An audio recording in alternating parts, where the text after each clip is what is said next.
My name is John Boyle. I'm with the Bicycle Coalition of Greater Philadelphia. And I am here today with Daniel Paschall and Lizzie Hessek. Daniel is from the East Coast Greenway Alliance. Lizzie is from the Pennsylvania Environmental Council. And they will be talking about the long-awaited Spring Garden Street Greenway. I am also here supporting our presentation, Laura Song, Patrick Monahan, and our Executive Director, Sarah Clark Stewart. And welcome everybody.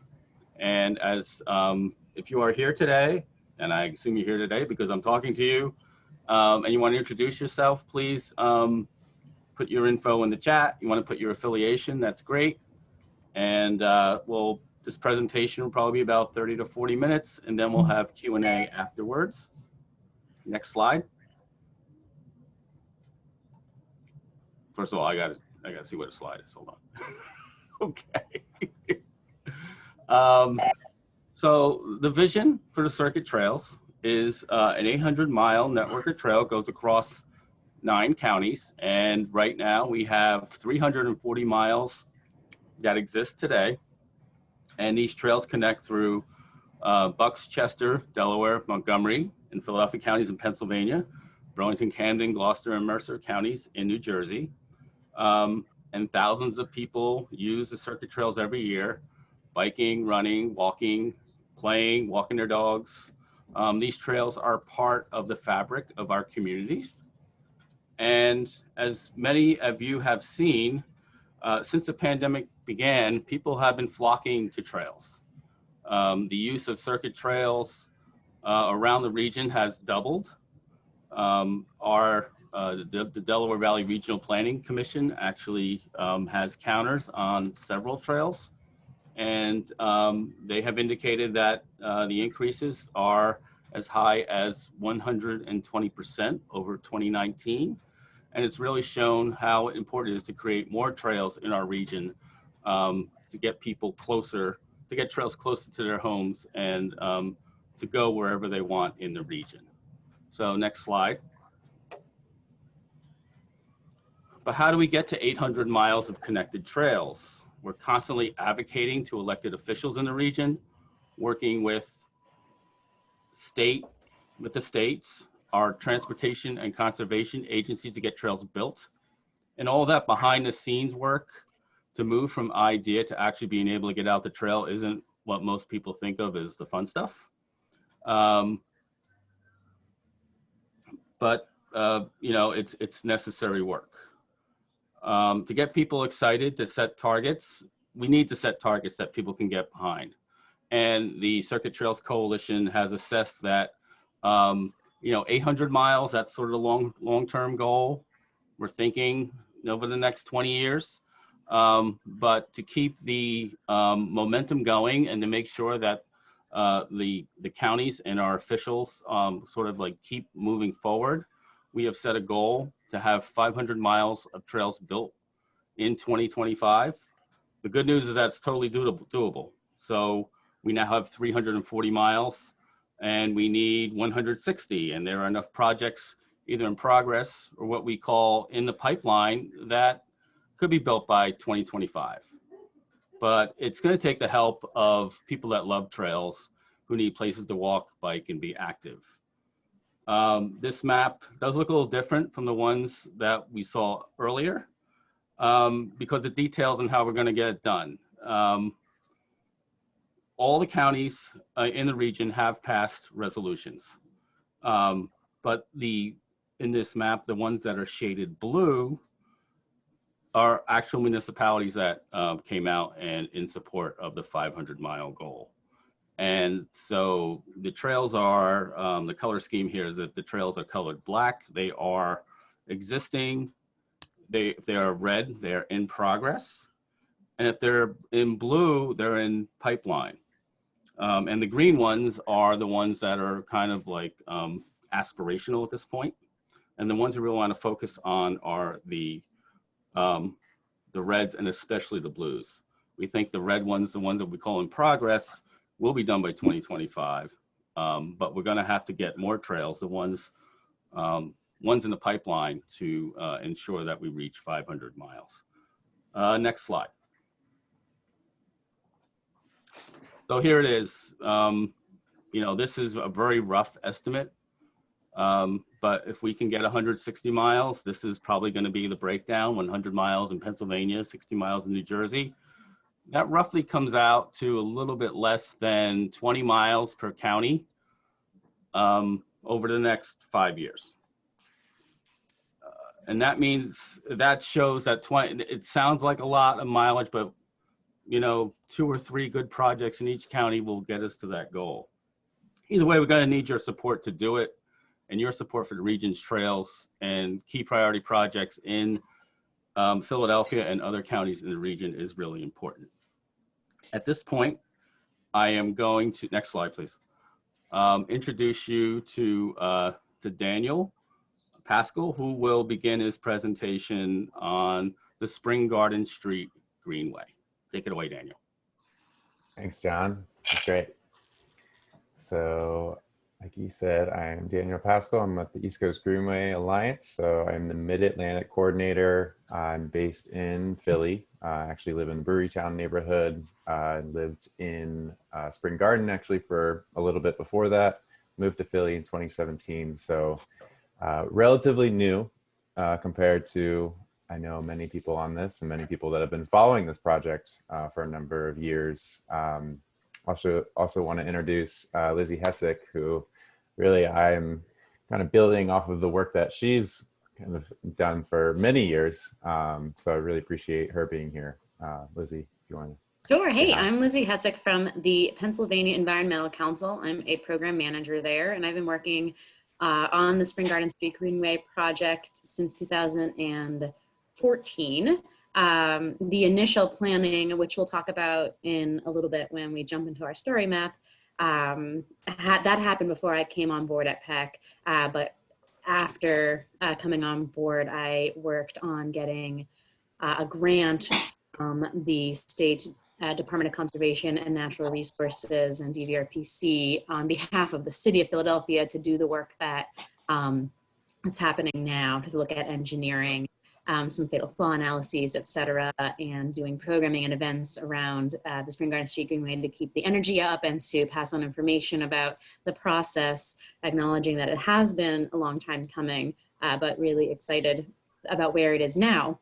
I've been in Philadelphia for 10 years, so a little bit longer than Daniel, but not nearly long as many of you on this call today. So excited that we're all here to learn more and learn about what the city is doing now and how we can get involved. Awesome. Thank you. So I will share my screen. So we created a story map, and this was kind of my first go at creating a story map. So bear with me if it's not up to story map standards, but it's a good platform, and we hope that the link, which I'll put into the chat, will be helpful for folks. Actually, could you guys tell me what is actually showing for you all? Right now, we are seeing your browser. We can see the tabs at the top, but we're seeing a full screen Spring Garden Street Greenway Fall 2020. So you're seeing the story map. You see this highlighted Yep. URL. Okay, great. So copy the link, and where's the chat now? Okay, changed. So the story map is here and there, and you can kind of follow along because there's a number of maps. There's a lot of things in there that you can kind of interact with. So if folks want to do that, if you have the ability to, that'd be great. And this is sort of an update. So like Lizzie said, this has been going on for many years. I think a lot of you all know that. And the main thing I think to say off the bat is that this is a really positive thing, and it's moving forward. And I think we could take a moment of almost like just to like feel the grief of how long it's taken. Maybe just like sit with that for a second, because I know that that's out there, and I know with any number of projects, you know, I work with the East Coast Greenway partners in a number of different cities. You know, this is not unique to Philly. Trail projects and projects like this get delayed, unfortunately, all over the place for many years at a time. There's too many of these ribbon cuttings and groundbreakings I go to where people are like, I didn't think I'd live to see it open. And that's kind of a really sad thing that it's part of this, but it does take a lot of planning. It takes a lot of coordination and a lot of things to fall into place sometimes. So thanks to PEC, thanks to Bicycle Coalition and a number of other partners, this is moving along again.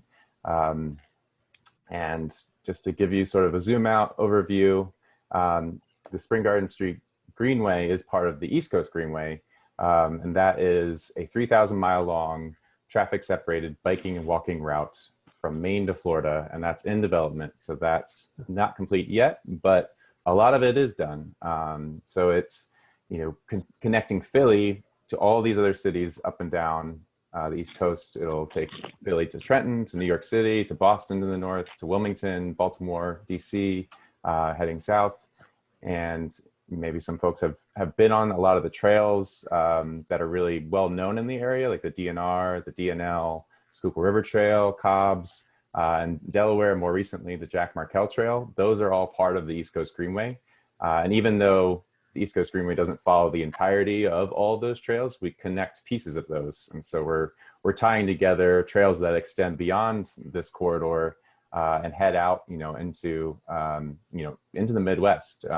If anyone knows the Great Allegheny Passage and the C&O that connects Pittsburgh to DC, that connects to the East Coast Greenway. So we are really trying to create regional, multi-state, and national connections with this. And the difficult part is bringing people into the built environment where there's a lot of things that you're contending with spatially, and Spring Garden Street is, very good example of that, with lots of things to consider. So in Philly, you can see that it connects river to river. I think probably most of you are familiar with where it goes, but just so folks know that there's been a lot of movement since, the beginning of this project. So when Spring Garden Street was starting, a lot of these pieces of trails that are up and down the Delaware River and Schuylkill banks were not complete. So now Spring Garden Street is no longer just kind of forging ahead, but it's actually catching up to what's been going on along the rivers. And if folks haven't seen, there's a new segment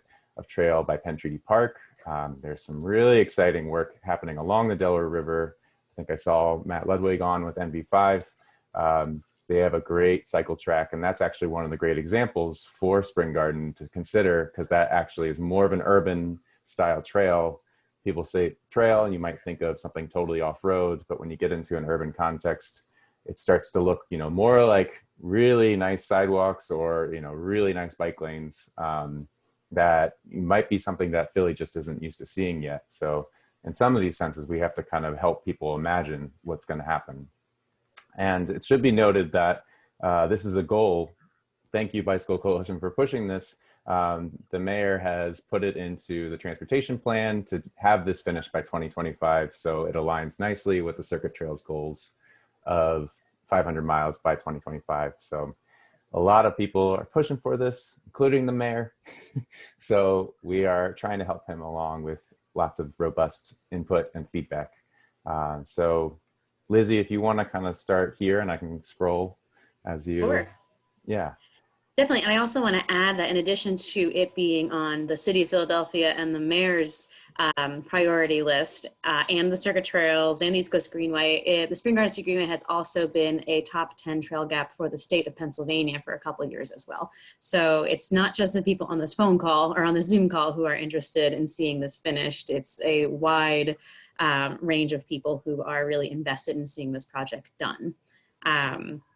So where did it begin? In 2010-11, the Pennsylvania Environmental Council was working with other advocates for multimodal transportation, recreation, and neighborhood groups to think about what the best connections across the city from river to river were. A study done showed that one of the best connections was spruce and pine, and as we probably know, bike lanes got built on those two roads to connect from river to river, to connect across Center City. But the northern option was Spring Garden Street, not the northern option, but the northern counterpart to the southern pine and spruce lanes was a Spring Garden Street Greenway. So through 2011 and 12, the Pennsylvania Environmental Council worked with the different community groups, the fire department, businesses along the corridor, and had a series of community engagement meetings in partnership with the consultant was Interface Studios. And really looking about the priorities of the community groups, of the businesses, what people wanted to see in terms of safety features, in terms of bringing people to the businesses, and as far as making this corridor really a beautiful place that incorporated stormwater, green stormwater management, and got people safely from the Delaware River to the Schuylkill River.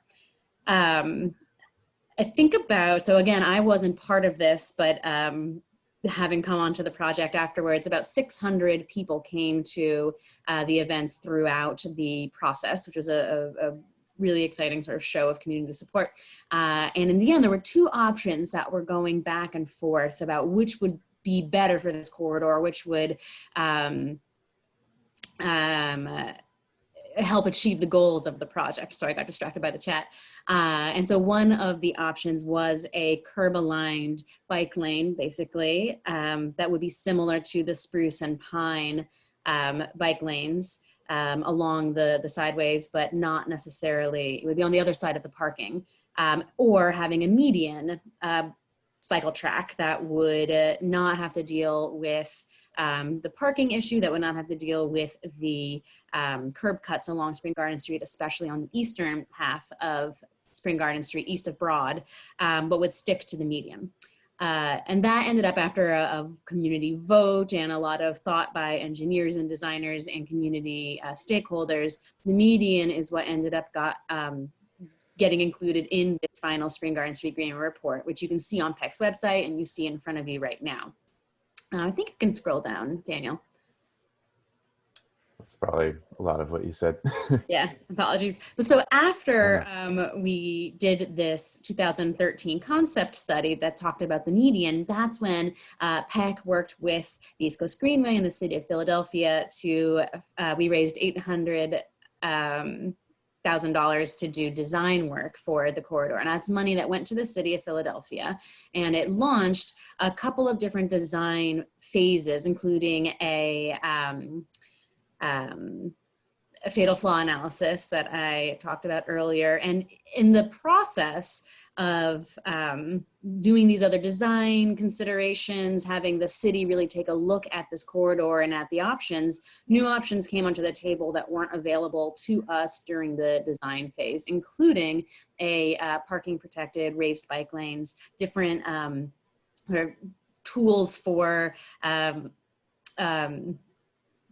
pedestrian and bicycle infrastructure that is proving to be very successful in other cities, that is actually more likely to achieve the goals of the project than the median that we had voted on back in 2013.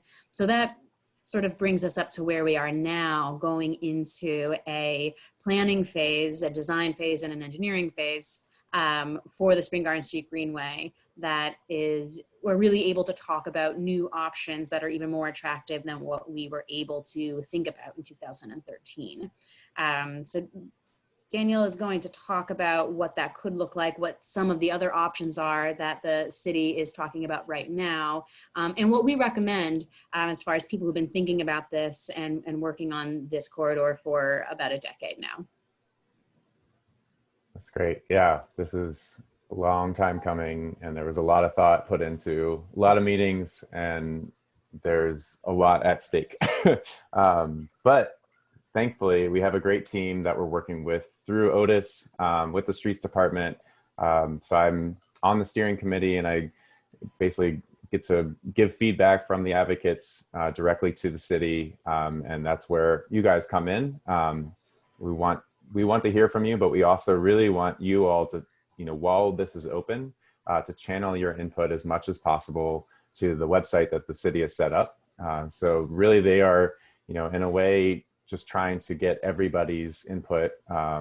They've done outreach to a number of specific stakeholders, civic associations along the corridor, but also like the community college and a number of other businesses there. But really, if you take away anything from this, please go to springgardenstreetimprovements.com. That's the website here. We can put that into the chat. And there's multiple ways that you can kind of participate in part of this process. So I can go through that. And also want to add the context that this, the corridor itself, people kind of think of this as like, oh, we're just restarting the same project. But it's really a different project because it's a different corridor. If folks know that there's been lots of development in certain parts, there's lots of development happening even now. There are sites under construction next to Broad Street.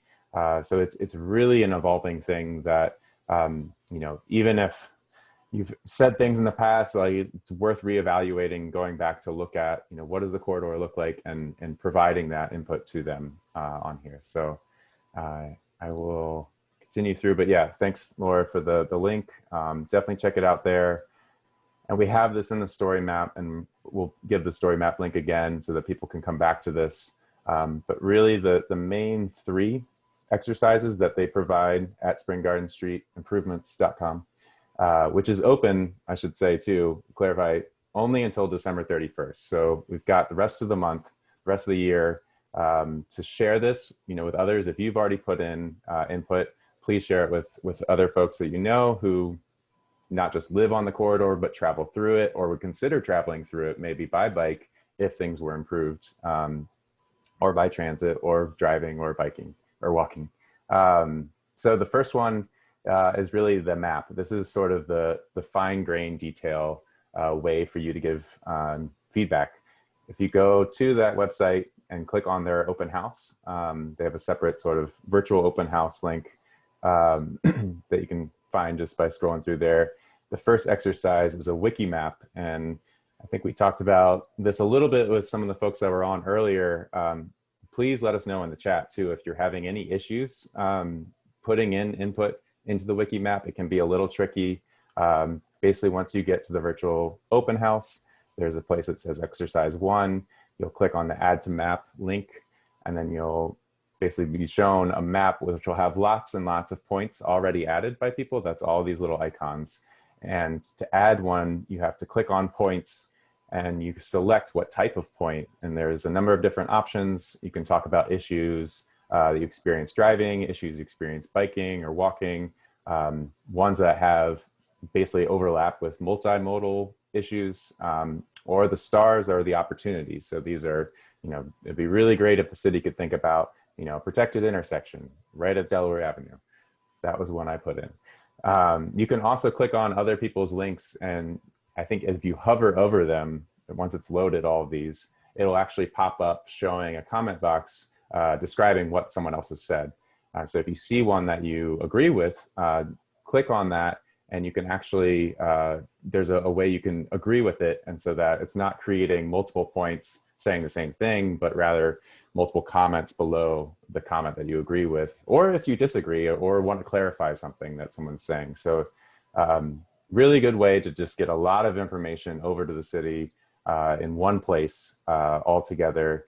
And we have it in Spanish, a little like on these translations up here, and in Chinese. If there are Spanish speaking or Chinese speaking groups or individuals who use the corridor, who live on the corridor, definitely want to get the word out to them as well.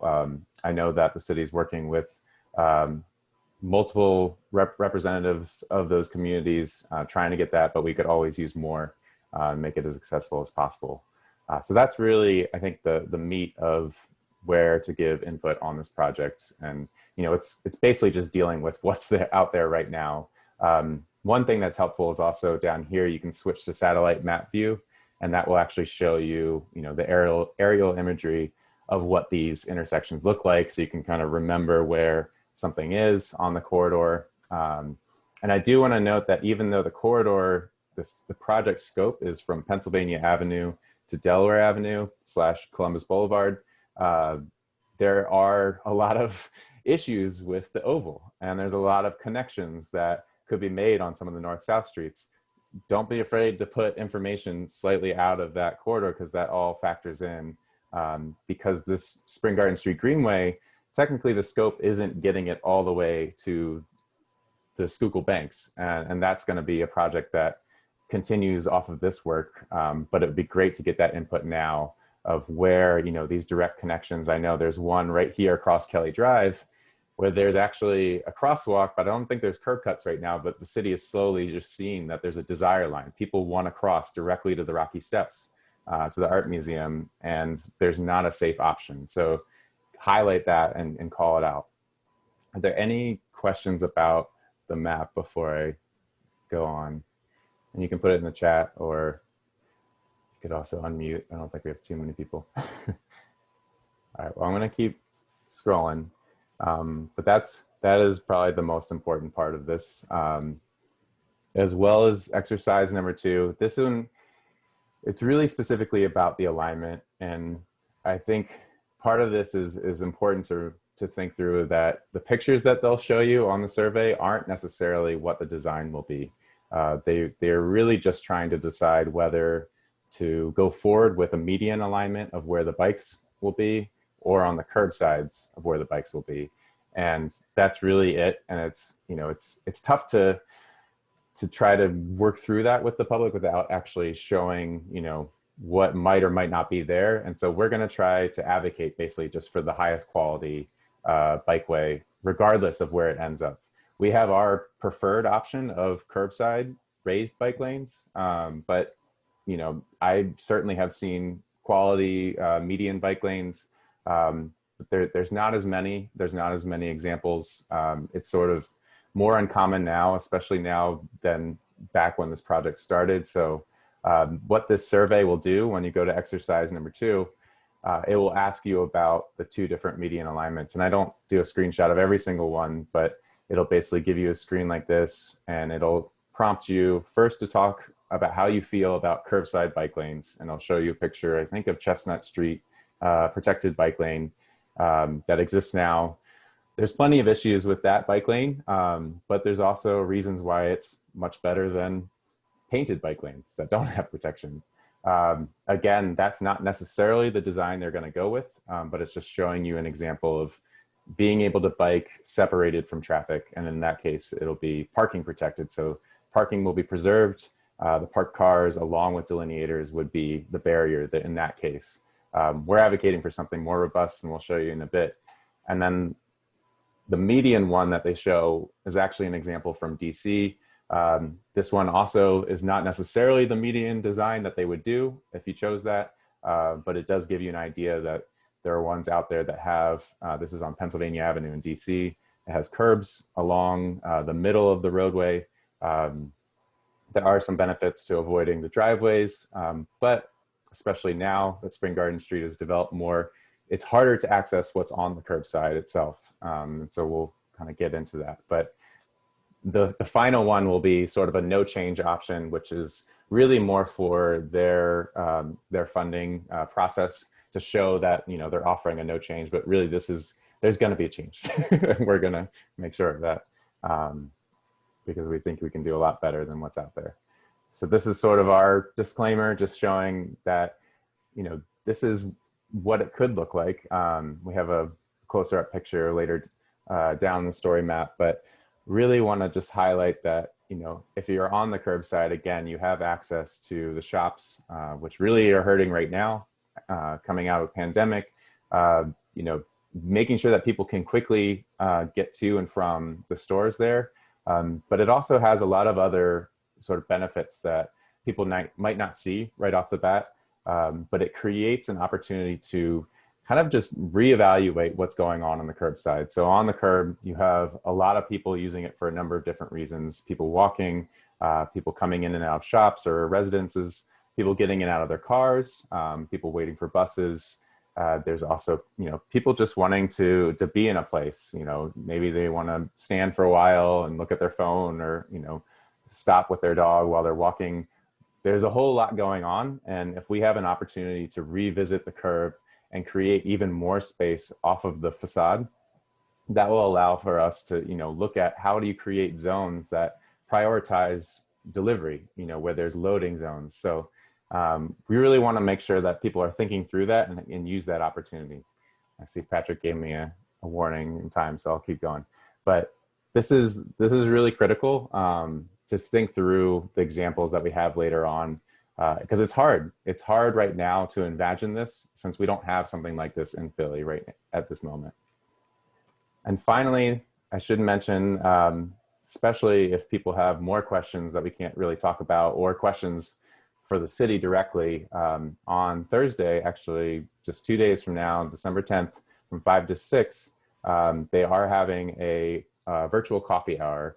And really they wanted to provide a space for people. They've already had one on the 30th, but they want to provide a space for people to ask questions, to engage in dialogue, and they can present a little bit more of what, you know, the overview of the project itself is. And I think that that would be really helpful for folks that especially for folks that don't necessarily want to deal with the wiki map as much. The questions and comments that you ask, they're also going to record during those sessions too.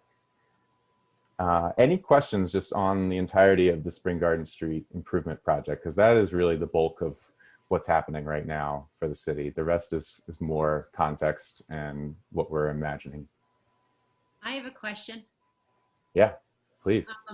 At the last meeting I went to, which was, I guess, a stakeholders, or I'm not sure, but that was where there were some representatives from the city, and they seemed to not want to narrow the travel lanes, which is, I know was brought up early on with the East Coast Greenway and PEC discussions and workshops, because I really feel like traffic calming is really, really important.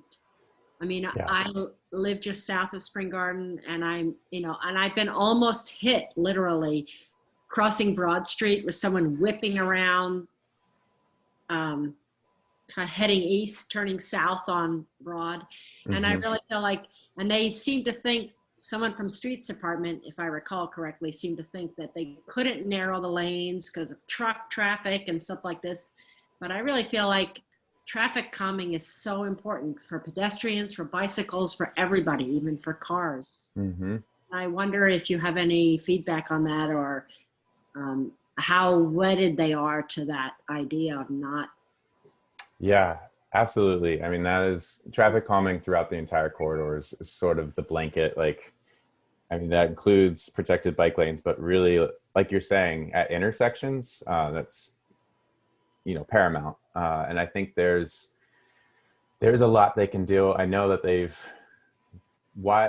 how wide a lane is a sticking point that's, you know, in every project. You know, there's design guides out there that say you can have a certain width and you can get by with narrower lanes, and there's also lots of jurisdictions. So in this case, it's PennDOT right of way, and I'm sure they have lots of, you know, guidelines that are going to force them to say we have to keep it this wide. But that doesn't mean that they can't do traffic calming, and it doesn't mean that the intersections especially can have intense improvements. And I, again, encourage going to the wiki map and marking that turning lane, because I've definitely been at that corner, and I've been at the other corner on Broad and Spring Garden, and the other corner on Broad, you know, like especially that intersection, which I highlight in the story map, is critical. And there are designs out there, you know, the full-fledged one would be a protected intersection that includes basically concrete islands that force cars to take a slower turn. And as they take a slower turn, their field of vision opens up and they can see people. It forces them to see people. And hopefully that means when they see them, they'll yield. There's also, you know, even if they don't go for a full-fledged protected intersection, there are ways that you can put in bollards or other kind of traffic calming devices at those places, curb extensions. So there's a lot of options that they have even beyond the lane width. I don't know if anyone from Bicycle Coalition or PEC wants to add in anything on the width of lanes. But I don't know what the city is thinking about the width of lanes, and the PennDOT, this being a PennDOT route does complicate it, you know, best intentions. But the bike lanes, sort of extending the sidewalk sort of with a raised bike lane would also create a shorter travel distance for pedestrians crossing the street. So in addition to thinking about traffic calming and slowing cars down, this would also be an opportunity to just have people in the street for a less amount of time, which would also help for safety. So would you recommend that we just talk about traffic calming and not talk about lane width. It does open up all the like there's a lot more possibilities to achieve traffic calming if lane width becomes a sticking point that we can't move past for jurisdictional reasons. It would be a good tactic to sort of be like, well, there are other ways to achieve this that might, you won't get as defensive of an answer. Okay, thanks. Mm-hmm. Sarah, did you want to? Oh, I was just going to say, hi, Sarah. Sarah Stewart here from the Bicycle Coalition. Yeah, I mean, there are trucks and there are buses, and I think we have to I think to communicate that, at least, there's sort of a recognition that we have to, work with those vehicles, but they don't necessarily have to be so prioritized, right? So that bicyclists and pedestrians need to be more prioritized, and therefore figuring out ways, however they do it, to accommodate them, but also prioritize bicyclists and pedestrians to help calm the street and make it more livable. I think it's easier to talk to them about what you want, not tell them how to do it. And so it's for them to figure out how to do it. And so I would focus on that, how you want to be able to cross Broad and Spring Garden. You want to be able to cross it in one, you use your words, but how you want to cross it, how safe you want to feel, how comfortable you want to feel, and sort of challenge them to figure out how to get it done. Definitely. And it's just prioritizing pedestrians and bicycles, right? It's prioritizing safety, like for everybody. Exactly.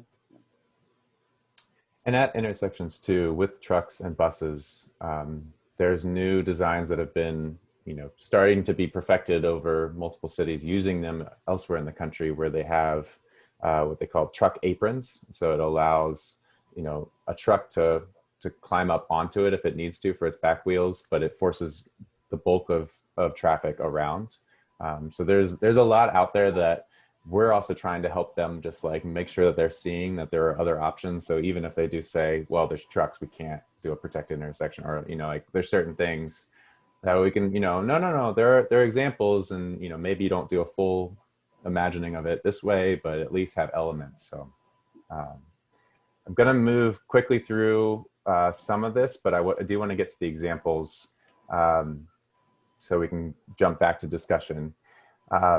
I have a section on the story map, and again, folks want to put that link in, but basically the network's incredibly important. I think someone mentioned before, Schuylkill Banks is expanding down to Bartram's Garden. There's a lot of connections that are happening that kind of hinge on, what's happening in Center City. JFK and Market Street, there's been a lot of improvements recently, but Spring Garden Street is really this rare east-west corridor that actually gets you almost all the way to the river, but definitely all the way to Delaware. So it's hugely important. I just put this in really for this to stand as a document so people can kind of zoom in and use it on their own. I won't stay too long on each one. I do want to highlight though that the city came out with the Vision Zero 2025 action plan, and that included a new high injury map. So the high injury network is basically a map showing the 12% of city streets that actually have 80%, huge majority of all injuries. And even though Spring Garden Street itself is not one of these, but Spring Garden Street, clearly has injuries on it, and it does feel stressful. It does cross a number of these. So just like you said, Sarah, at Broad Street, right there is a red dot, and that was a fatality. So like, this is worth exploring, going to their site and seeing, where these happen. And it's also worth noting that the past high injury network that included earlier years also included Kelly Drive, 8th Street, 5th Street, and Front Street, which aren't on this version. So just because a few years have passed doesn't necessarily mean that those have become safer on their own, and will be for the long time. So that's really important. They are working on a number of projects that I tried to show. There's some protected bike lanes that have been built from Whole Foods up. There's some bollards that are put on Delaware Avenue. There's going to be more coming, which is great. We certainly need much more. then also wanted to include just the bike lane map and kind of give you a sense of, it's just, there are pieces, and it's tough because Philly, obviously the grid and street widths change everywhere you go. It's an old city, but at the same time, we have the ability to plan, we have the ability to prioritize these projects and really create a network. So the darker lines you can see are the protected bike lanes. And then imagine Spring Garden Street connecting those as one protected bikeway across this entire center city. And then this is an unofficial map, but it was given at a public presentation. I don't know where they're at with this, but this was their vision for a high quality bike network, the cities. They are going to release their official map later on, I believe. But it's worth, again, noting, like, you imagine having this continuous low stress, all ages, all abilities network, the hub and spoke, this is a full center city area network completed. We're a bit farther from that, but this is a huge step towards that. I have a lot of existing conditions, but I feel like, this is kind of the stuff that everyone knows already. But I'm just going to jog people's memory as we scroll. And if there's stuff that you see that you're like, oh yeah, I'm going to go to the wiki map and I'm going to put something down that I've felt and experienced in my own travels on Spring Garden Street. And you can see that, there's a lot going on, and, there's transit, there's drivers, it's a straight shot, it's 25 miles per hour, but it's really wide. So drivers can speed if they're beating red lights. There's retail. This is a new CVS. There's vendors, there are people that are stranded on median islands. There's delivery cyclists. There's a lot going on. So I broke it down really quickly just by the infrastructure. The bike lanes are not protected. We know this. But really, I think the point of it, though, is that if they were, and if it was a high quality design, the majority of the public, studies have shown that people are interested in biking, but they don't like biking next to cars. And that there's latent demand in that. And I think that's really worth highlighting, that, just say it on the map. I would bike on Spring Garden Street if I felt safe and if I were protected. And this, leads to really tragic situations where, in this photo, this is the memorial for Pablo Avendano, a delivery cyclist that was killed in 2018 on Spring Garden Street. There are a lot of people that use Spring Garden for work. They bike for work, they deliver every day. And there's a number of people that are just generally more risk-averse populations, women, older adults, children, who are going to avoid this street altogether. And if they take it, they're only going to take it for a small bit, and then they have to go much more indirect way through the city. Compilation, because there's too many photos to really go into, the bike lanes are painted. That means that they can easily be overtaken. People can park in them. Even if you're legal behavior, trying to pull into a parking space, you have to cross the bike lane. That will be resolved if it's curbside or if it's median. People loading and unloading, there's a lot of demand for loading and unloading zones, especially as it becomes denser, more mixed uses, more retail, more people getting dropped off in Ubers and Lyfts, people getting in and out of cars. This doesn't happen if you have the bike lane spaced out on the other side or in the median. And then a big point I did want to hit on, people bike on the sidewalks because they feel unsafe. They're not doing it to piss pedestrians off. And we can figure out how to help this with design that actually provides space for each mode. And a big problem with this is that riding on the sidewalk can open up opportunities for really negative interactions. And so we want to think about how design minimizes those interactions, minimizes traffic stops. If traffic is forced to go slower because there's traffic calming, they're less likely to be pulled over. If you're not biking on the sidewalk because you have a safe, protected bike lane, you will be less likely to be pulled over. Same with mid-block crossings, normalizing and formalizing jaywalking, which shouldn't be a crime. People are going to do what they're going to do, and it's all races. It's not just people of color that are discriminately policed.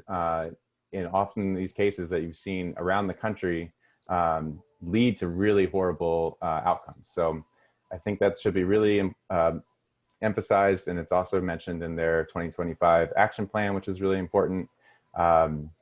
Jersey City actually came out with a really great bike plan that hits on how this also goes way beyond design, and it has to be institutionalized. You have to be looking at it from every level. And thinking about the development, the way people are treated on the corridor. I know that there's some comments on the wiki map about homeless people. We need to provide resources for folks and spaces for people so that they're comfortable, so they're safe. It's safer for everybody if you feel safer and comfortable. The sidewalks are narrow despite being a wide corridor in a lot of places, especially west of Broad, where they have the double sidewalk. These are narrow. In other places, there's a lot of parking lots. There's a lot of there's 3 gas stations. People will park kind of wherever because there's not really a designated space. And this is, again, what we're thinking with the curbside raised bike lane, that this is an opportunity to create visual cues, create physical cues to show people where they could go that's out of the way of people walking. Again, the driveways, as the corridor becomes more developed, we should be removing these driveways and restricting any new ones so that it reduces the pedestrian vehicle conflict.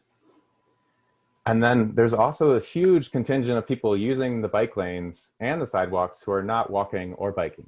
There's a lot of people skateboarding. There's a lot of people on scooters, electric scooters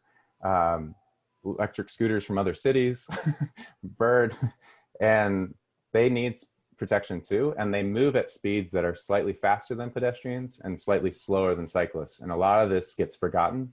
And it's especially important for people in motorized wheelchairs that might be traveling shorter distances. And that really means that curbside access is even more important. If they have a bikeway in the middle of the street, this person's probably not going to go out there to go ride it for just a couple blocks. They're probably going to stay on the curbside. And if the sidewalk, again, is not well maintained, which I know is a private property owner's responsibility in this case, if there's real maintenance put into a bikeway, they can use that and cyclists can slow down because this person's travels should be prioritized as a more vulnerable user of the roadway.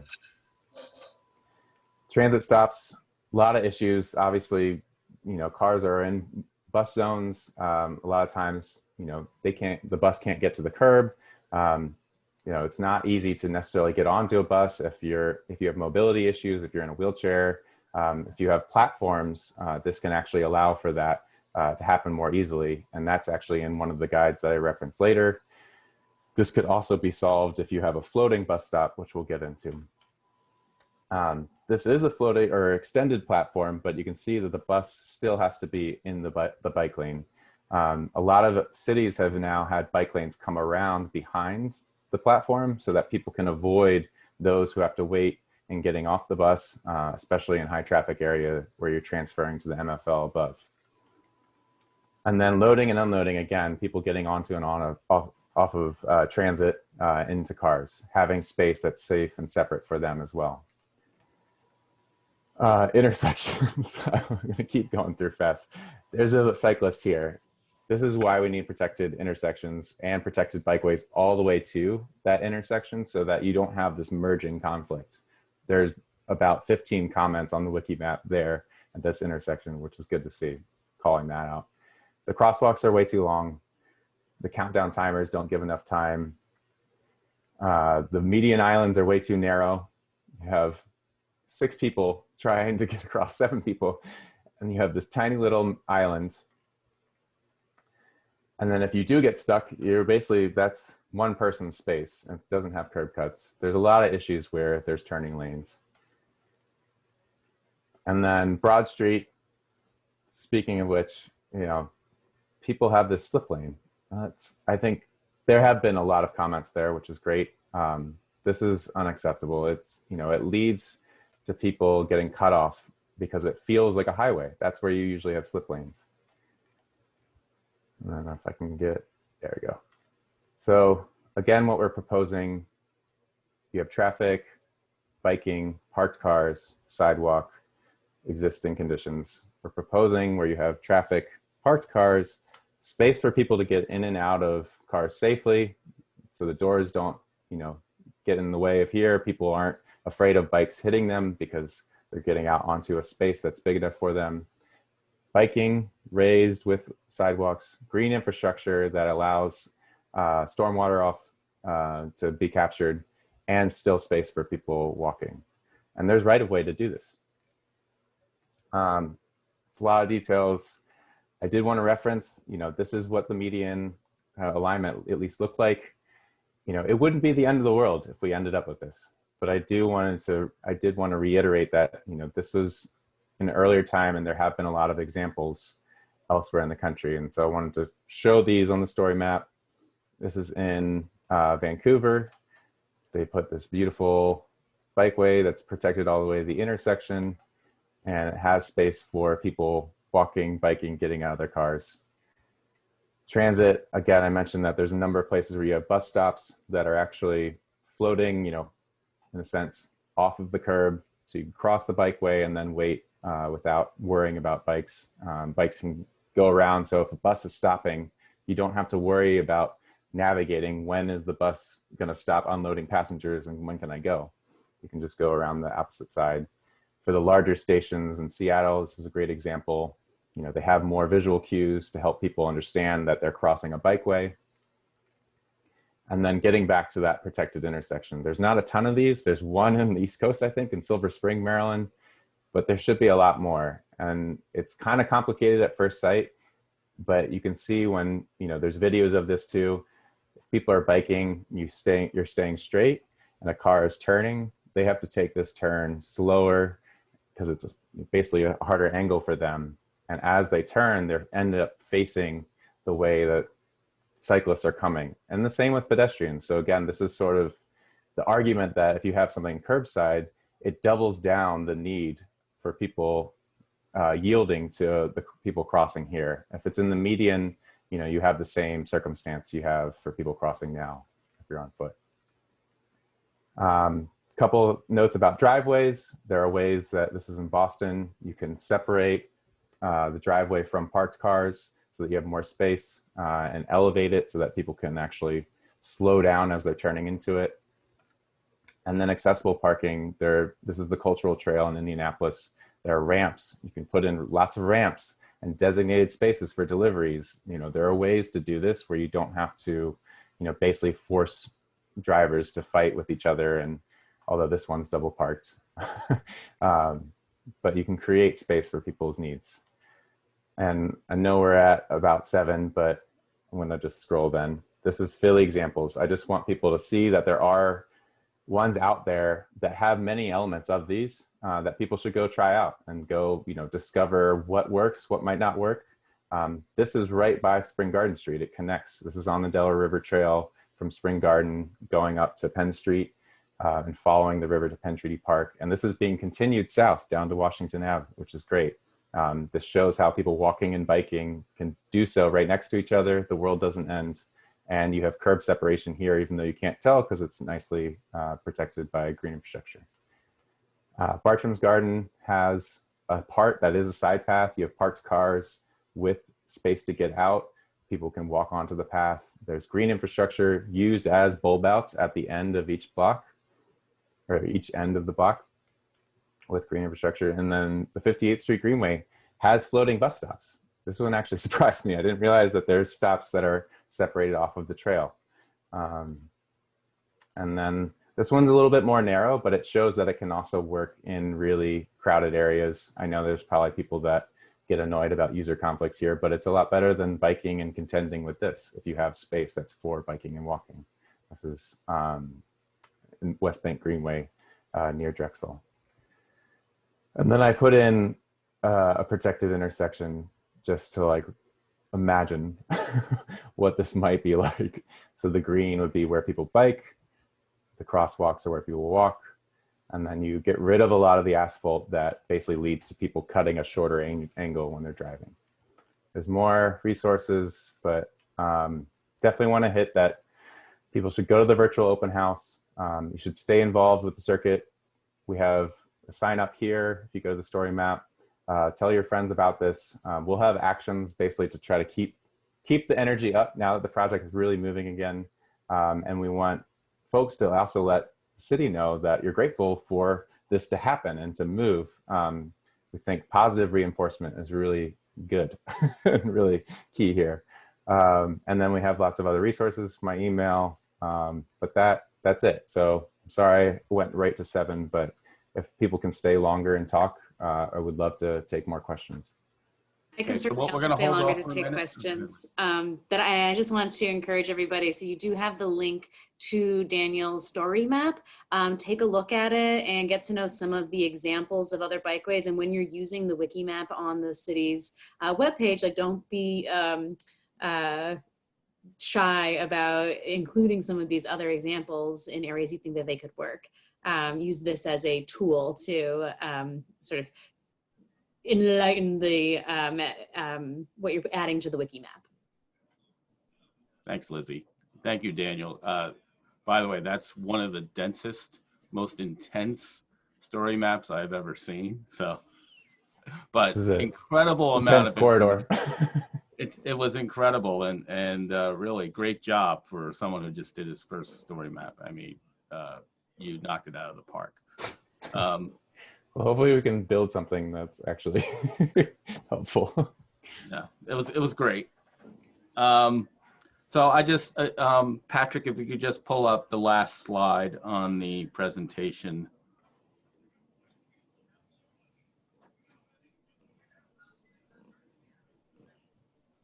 Daniel, can you unshare, please? Yes, sorry. That's okay. Thank you.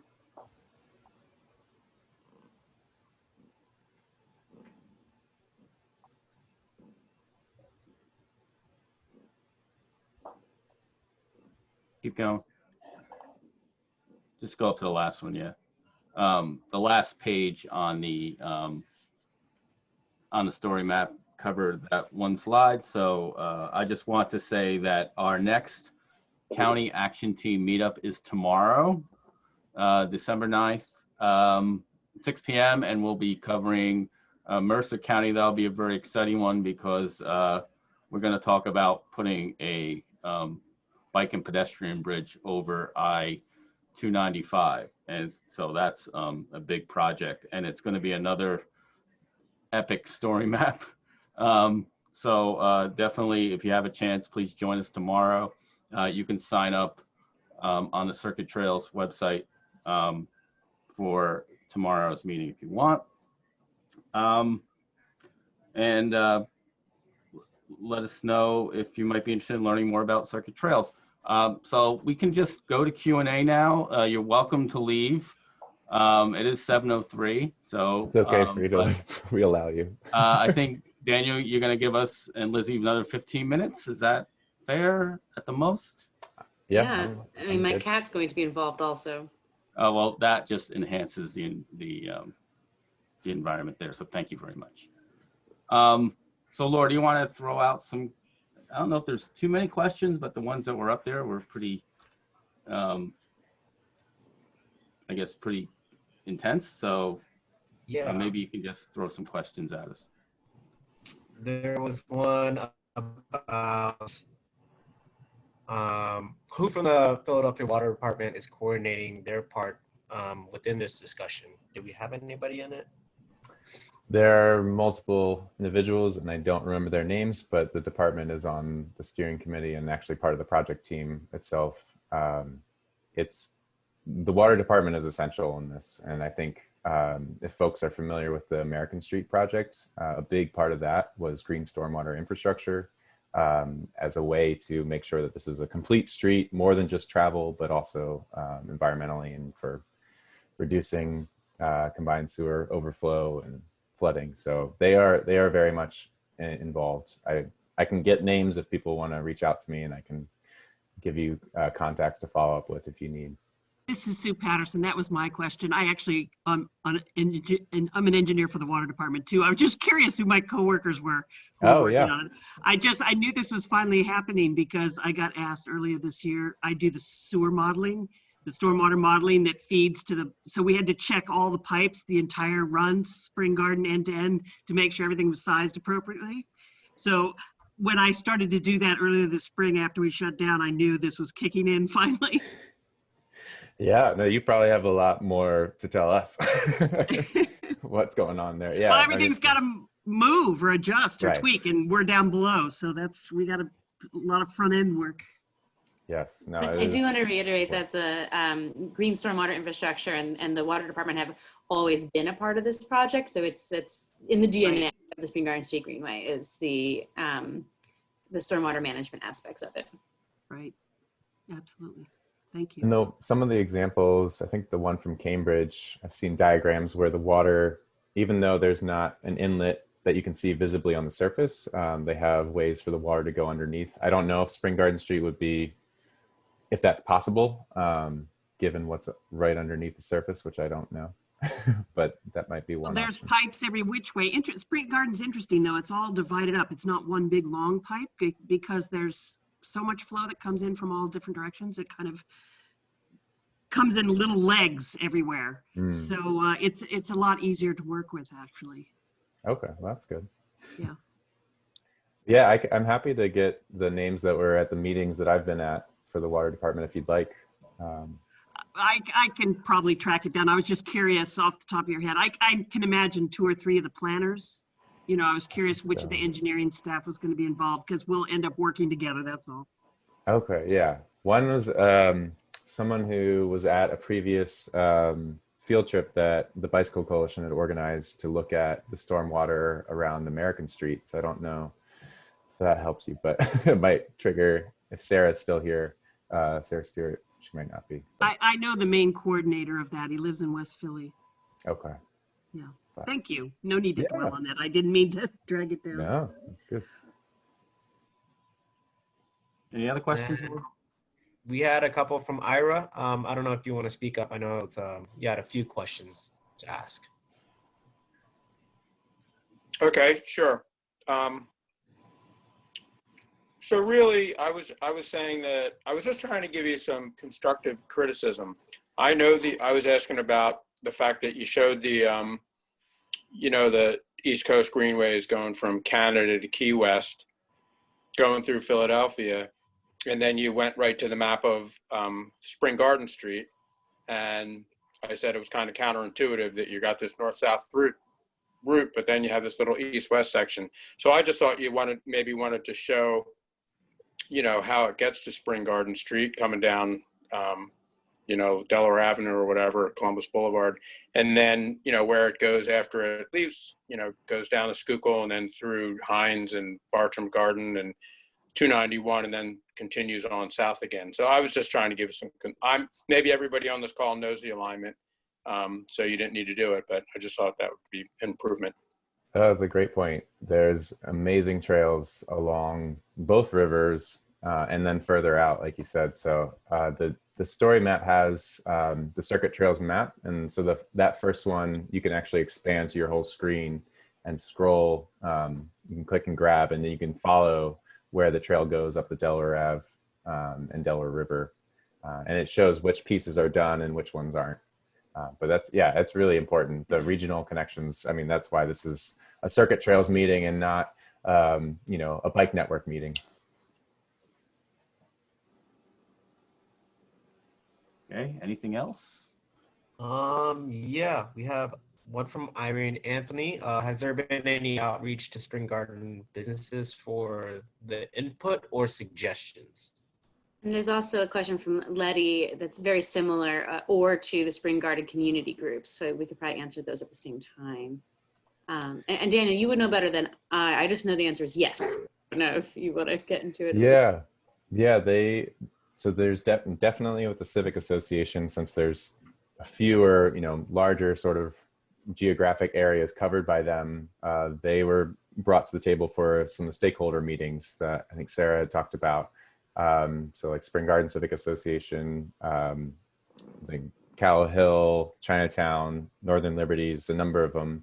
But if there are folks that on, ones in the area, I know Logan Square is here, and there's some others, like, please get the word out to them, because obviously this is a corridor that people use that aren't necessarily living or aren't right on that, on Spring Garden Street. And then the businesses, there were postcards sent, and I think digital basically outreach, but there are definitely postcards sent to every address within, I think it was at least a couple blocks of Spring Garden Street. But again, that would be a really great question for the virtual coffee hour. That's Thursday. But I can also like get more detailed information about, you know, if there's businesses that, you know, are really like standing out to you that, you know, really like if they have a lot of deliveries, you know, if there's a lot of like movement along that corridor that would really affect them. I'm trying to basically reach out to as many as I can who I know already have been involved in this project, but it would be great. I know there's a lot of new businesses that could use outreach. So, you know, any information that you all have, we'd love to hear it too. We also know from studies and that people are much more likely to respond to requests for input to the postcards that got sent out when they know somebody else who has responded, or when somebody that they trust and they know says like, you should do this. So if you are interested in this and you know somebody who is either from a community group or a business, I would definitely encourage you to reach out to folks and say that you think it's a good idea to give input. That will have a lot more effect than getting a postcard from the city, in my opinion. And the city is hosting the coffee hour. I just saw that question. Yeah.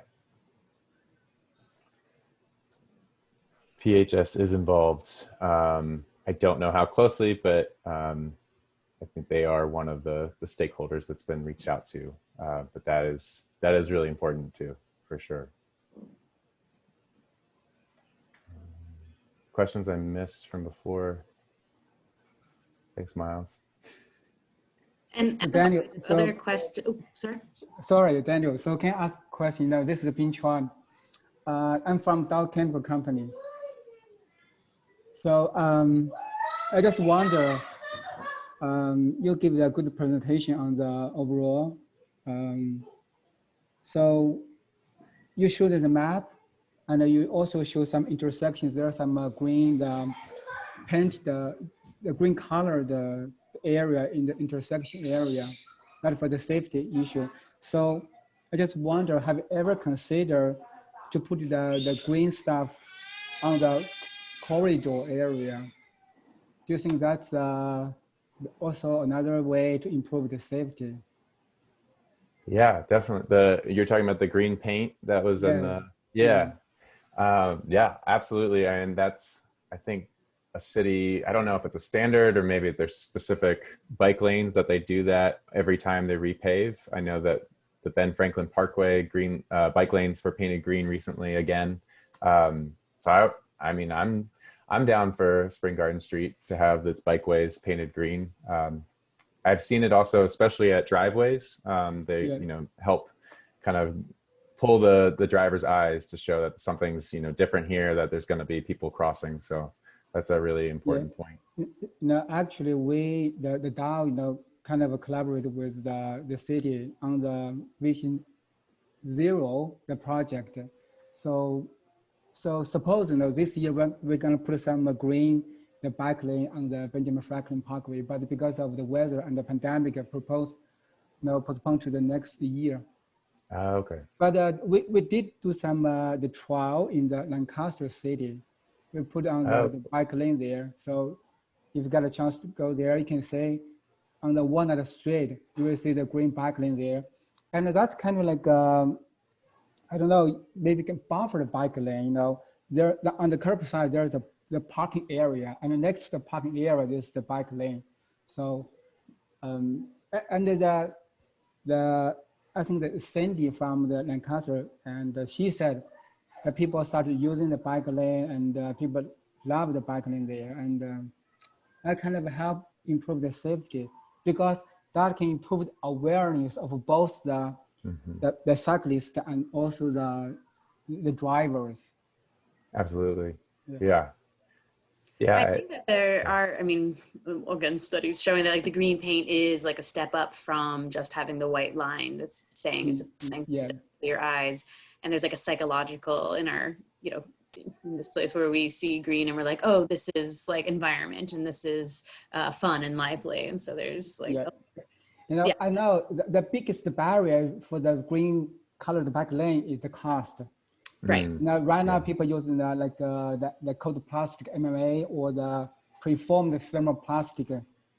or some 2K, epoxy, that installation cost is pretty high. Yeah. But we did this trial at the Lancaster City. We just want to show to the city agencies that we can significantly lower the cost, but still give you a durable option there. So yeah. if you, I just mentioned it here, because overall in the whole the country, a lot of area, a lot of cities install the green bike lane. Like you just showed the Boston, the New York City, a lot of areas they put this on. So, yeah, so the city's policy right now is to put the green paint on what they call ceremonial streets. Yeah. But, we've been working with Dow, and it seems like they have a good system. The city's big complaint is that they pay quite a lot for green paint, and actually it's probably more than most other municipalities pay for green paint. So I know that we've been working with Dow. They have a new system where the paint goes down. It's less expensive. It's easier to apply. And as he was saying, there is the city is experimenting with the green paint. So I hope that this helps change the policy for the city and applying green paint where they really need it, not just on the Ben Franklin Parkway and places like that. Yeah, I agree with you. Yeah. All right. Thank you very much. It's 7:17. Thanks for, we have a dedicated core group who really hung out through the whole thing. Daniel's presentation will be up probably in the next, well, we don't know because the circuittrails.org, they are falling a little behind, but they will be putting up a page for each county. So it'll be circuittrails.org/Philadelphia. But I did, we put the link to the story map up 3 or 4 times in the chat. So if you want to take one last look there and save that link, you'll be able to see it. And also, I think Patrick will be putting up this presentation on YouTube in the next day or two. Yep, should be tomorrow morning. Great. So thank you, everybody. And, if you want to sort of join us again, you can do it tomorrow. I know you'll be there, John. Yeah, right. I'll be there every day. And if you have any residual questions about the movie Titanic from 1997, Hessek at pecpa.org. Thank you. Yeah, I appreciate those who stayed wherever on. you are. Thanks, everyone. Have a good night. Thank you. Thank you, everyone. Take care. Bye, Sarah's Bye. cat. Thanks.